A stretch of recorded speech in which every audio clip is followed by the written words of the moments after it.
Goeiemôre. Good morning. I see your ears is catching the light. Yes, and I cannot see my face.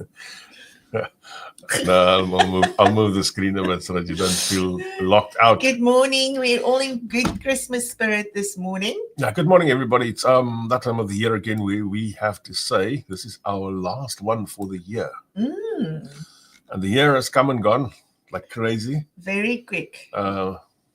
It's very actually extremely quick. It's as if the year has never taken hold and has never.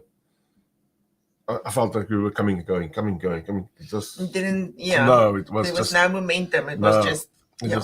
We just grabbed it was January what came and past then it was December. Yeah, and somewhere in the middle That's what we're going to talk about. Everything that happened in the middle. So.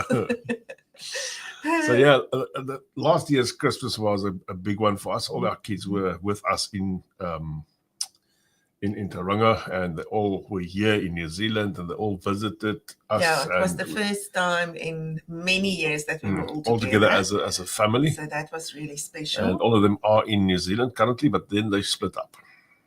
So the one part moved to Christchurch, the other part moved to Whangarei. And then the one part stayed. Yeah. And that one part informed us they were pregnant. This year we had a lot. We had a new baby. We had a new baby that arrived. And we had a new pregnancy. And the new baby that's going to arrive. Yes. A lot happened, yeah.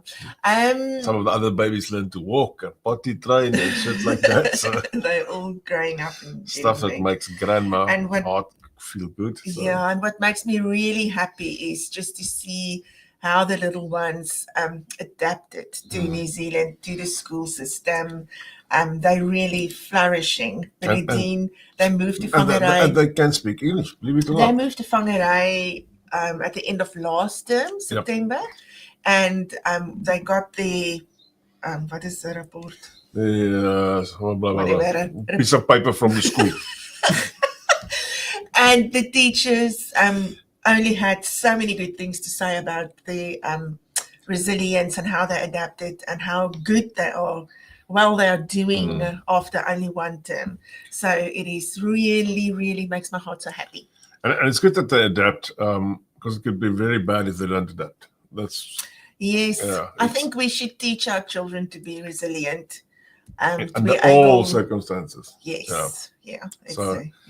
Yeah, and then we had a holiday planned. We went to Thailand. For the first time ever. And we went to the Asian countries. We went to Thailand. We had about 2 weeks in Thailand. We keep on working if we go abroad. So it's not really, it's a holiday. We're in a different country. We eat different strange food like crickets and all the other stuff. And I can honestly say, if you're thinking about a holiday, on a really tight budget, Thailand is definitely top of your list, I would say. It is not expensive and you can have a really good holiday for 2 weeks for really not expensive. And if you talk not expensive, I mean, we had meals out every day. We went for a massage at least once a day, each of us. And it still came down to the bare minimum amount of money. Yeah, it was really not bad. You can have a holiday there for less than you can in New Zealand. So it's definitely something to think about if you are looking to go somewhere. Yeah. And otherwise, we had a whole lot going on. You had a few 4x4 trips. We had a few trips. We went. We actually went to. Peter was last year, eh? No, we went north. We went north in Feb with a fishing group. Feb or March, one of those. It feels like 50 years ago. But we went north. We didn't catch a lot of fish this year. We went on the wrong time, unfortunately.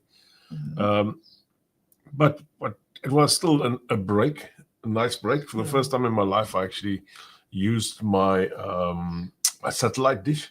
Oh, okay. Yeah, I was sitting under the trees talking to my clients. The Elon Musk one. The Elon Musk one, like a meneer. Tell them a little bit about the fishing expedition thing. I know it's got nothing to do with you, but that's happening in the north every year.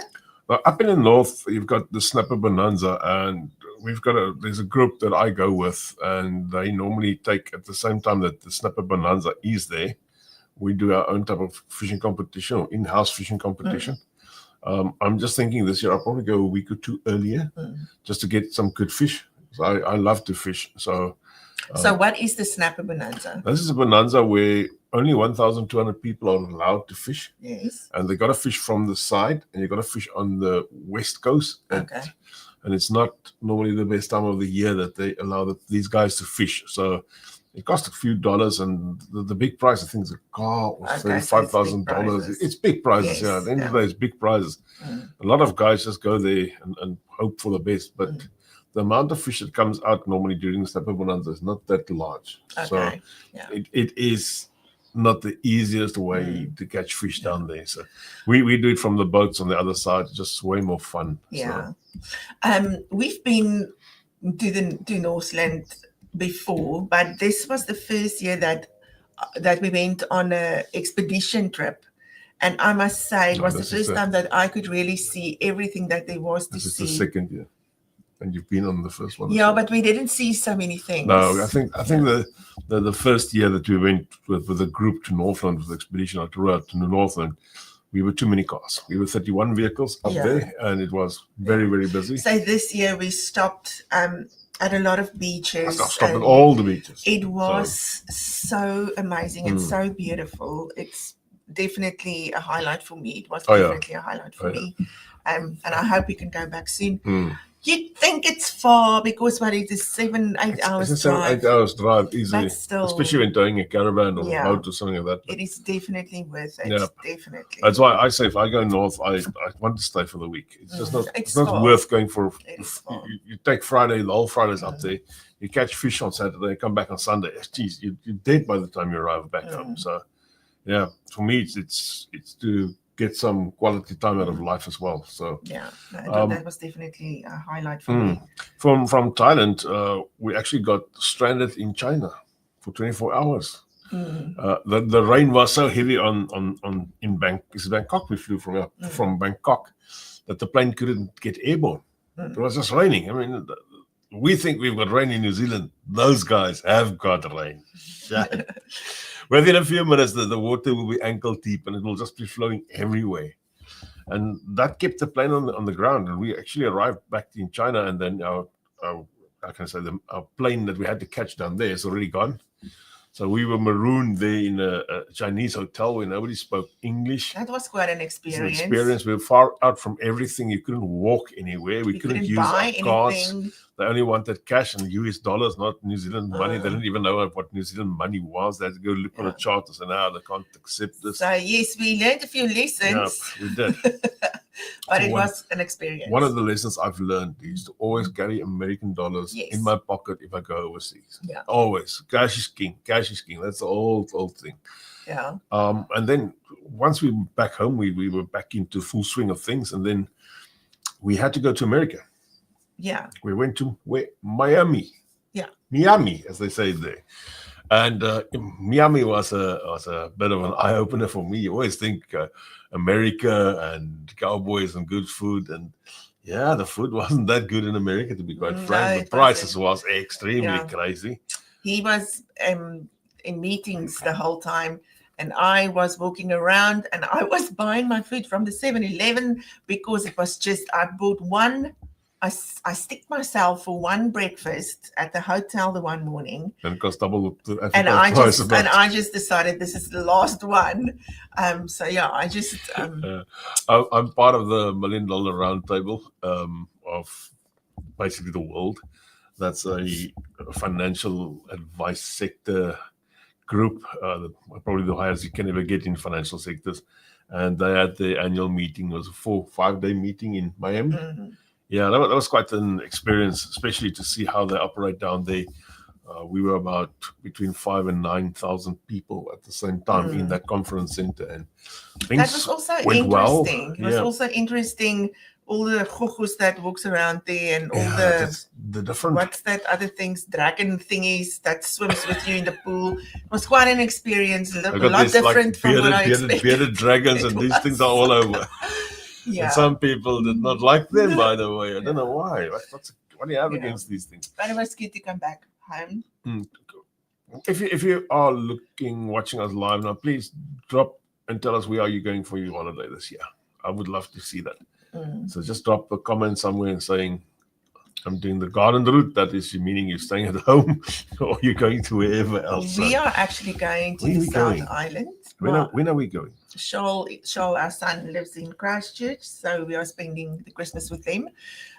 We are leaving today for Napier. Then we're picking up his sister and her husband, because they're going with us. And then tomorrow or Saturday morning, 2:00, we're getting the ferry. Saturday morning, 2:00.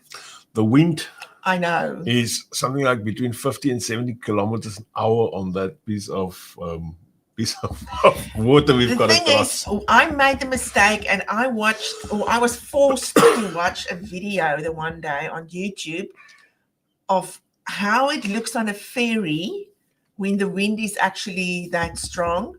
And I must say, I'm a little bit scared. Presumably they stop the ferries once the wind reaches 100 kilometers an hour. So we're still in that safe margin, if I can call it a safe margin. So the one that we watched is like the caravans and stuff that was parked. We're just sliding they all were over. sliding all over the show. So yes, I hope it's not that bad. We hope I doubt. I think we're gonna test the Land Cruiser shocks a bit. So luckily we don't have a caravan this time. Yep. Although that could be an anchor as well. You never I don't know. So we're looking forward to that. We're going to be there for 15 days and just drive around a little bit and show them what it looks like. So we are going to do a 4x4 trip or two in there. If the weather permits it. It looks like weather's very weird there, but it's Christchurch as well. Apparently they expecting snow. But then we'll do a snow trip. We'll have a white Christmas. We'll do a snow trip. It's easy. But we will advertise those trips before the time, but only a day or two before the time. So keep your eyes peeled. We're just going to say, yay, we're going, and then pop in. Mr. Ivor Brenton Stein is going to the garden route of Papamoa. Well, that's a very nice garden route. That is a very nice garden route. Sometimes staying home is actually so nice because you get to really rest.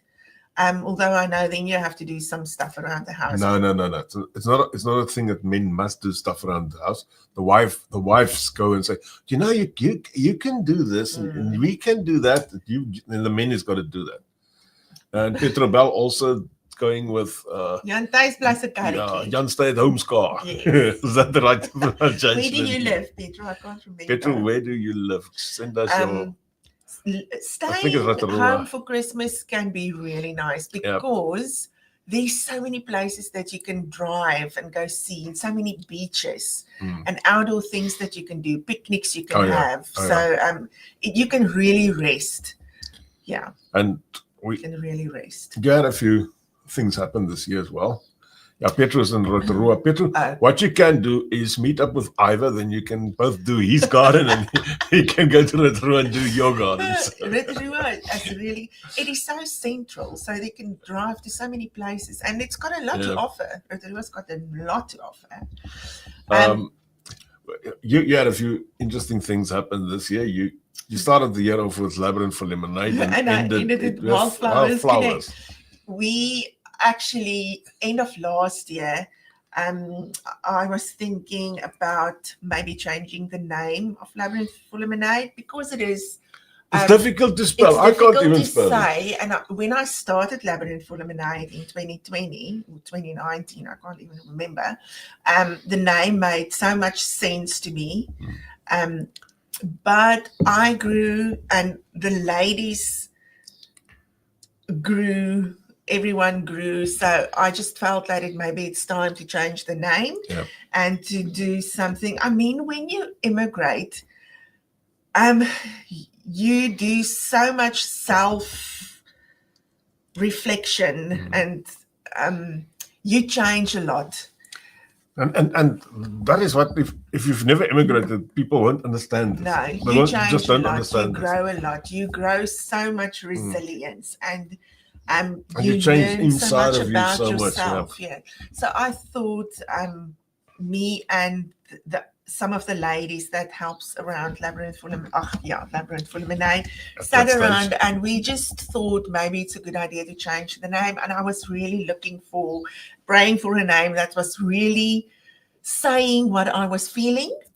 And the name Wildflowers came up because we are all just like wildflowers. We come from different countries, different places. The wind just blows us in different directions, but like wildflowers, we are resilient. We can grow our roots anywhere.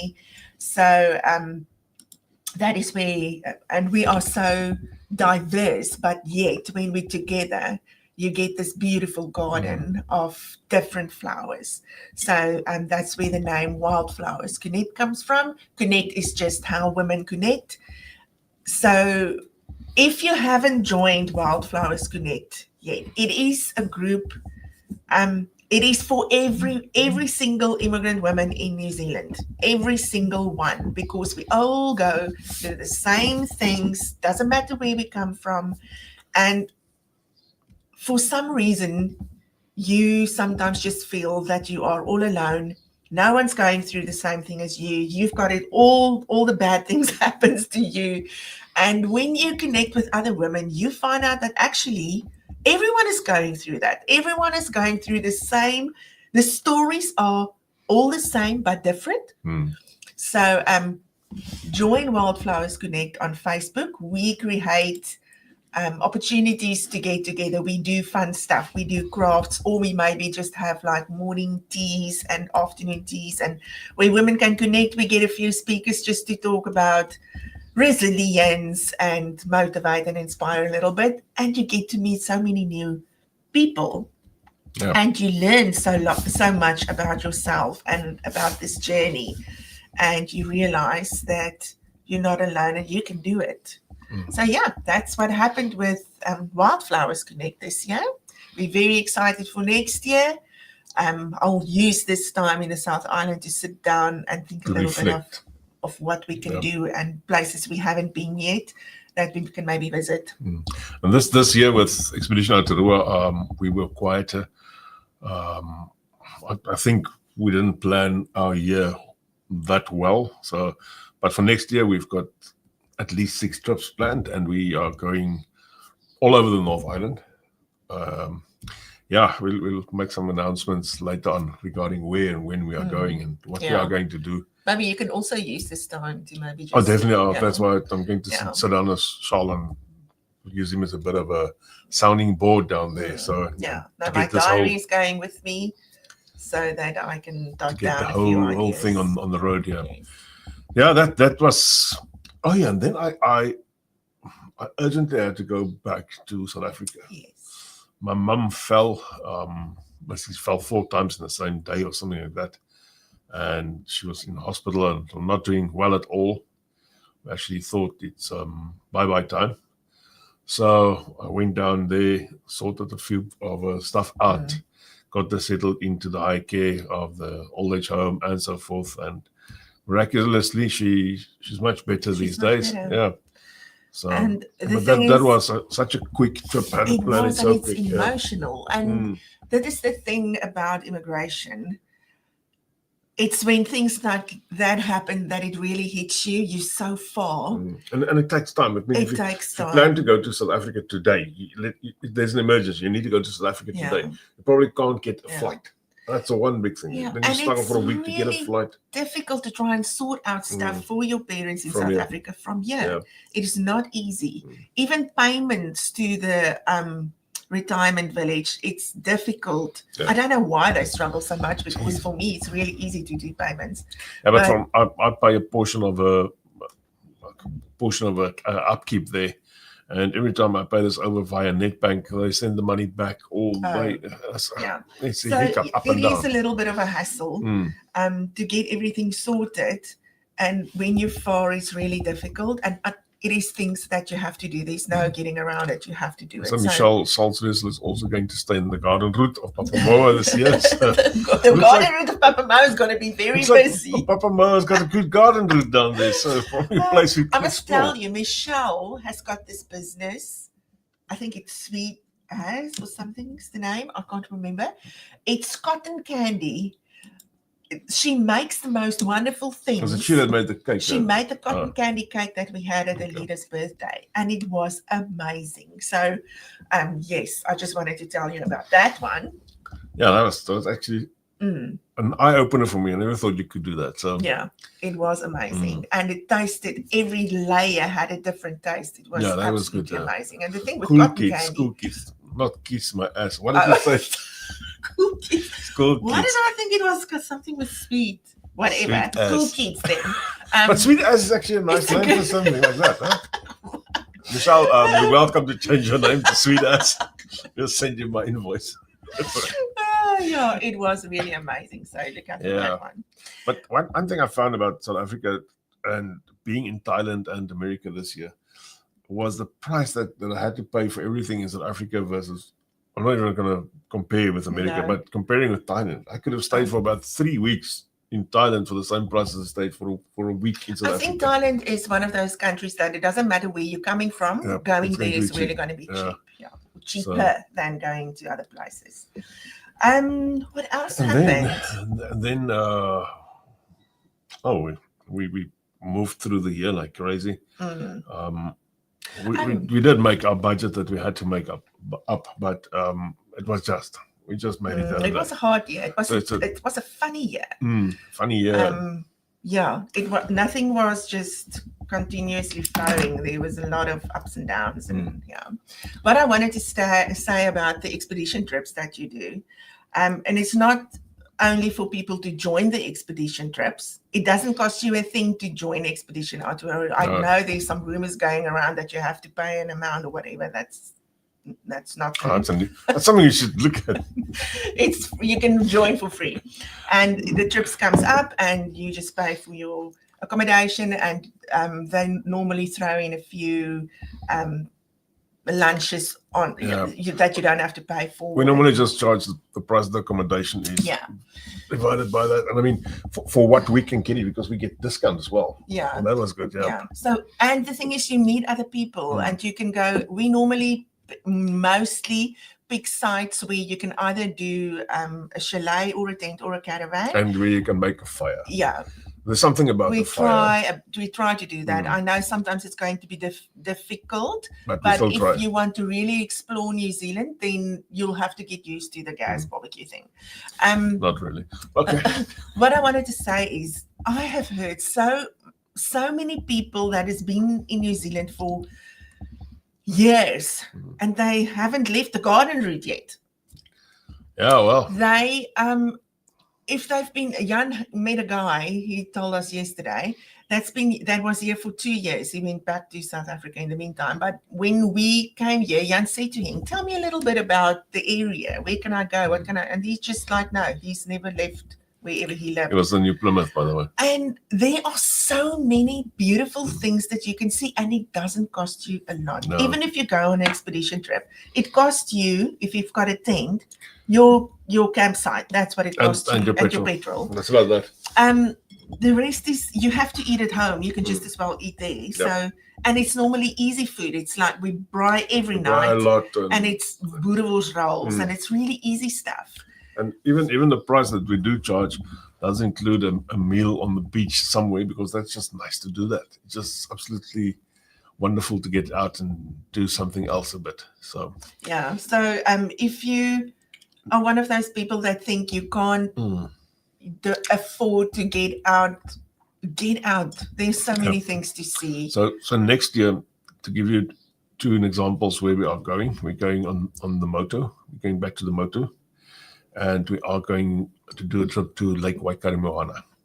Now, these are 2 very iconic trips. But Moti, where would you live? Where would you stay? We would have to live in the Freedom Camp site down there. Okay.